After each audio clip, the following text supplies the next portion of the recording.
On souhaite ici déterminer la nature de la série de termes général UN selon les valeurs prises par le réel alpha. On va pour cela commencer par déterminer un équivalent de UN. Deux cas se présentent alors selon les valeurs prises par alpha. K1. Si alpha est strictement positif, ln de n est négligeable devant n puissance alpha, on a donc cet équivalent-là de UN, c'est-à-dire encore celui-là.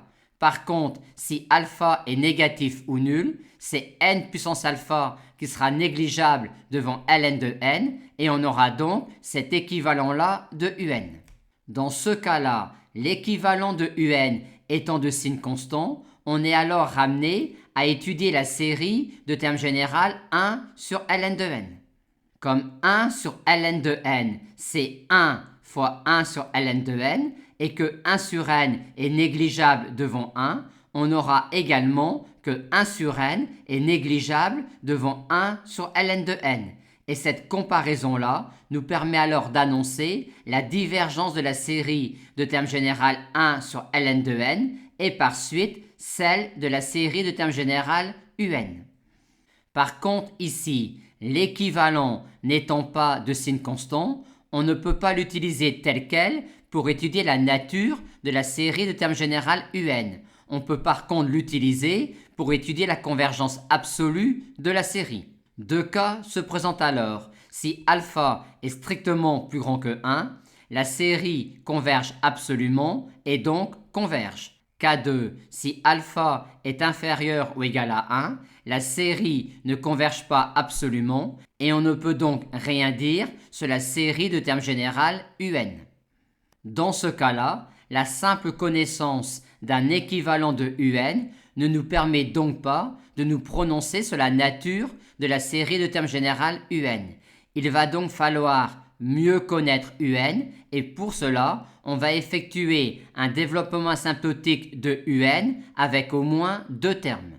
On a tout de suite le développement asymptotique du dénominateur qui est celui-là vu que alpha est strictement positif. On en déduit ensuite celui de UN en mettant moins 1 puissance n fois n puissance alpha en facteur, ce qui nous donne finalement cela comme développement asymptotique de UN. On isole ensuite classiquement ce terme-là et celui-là.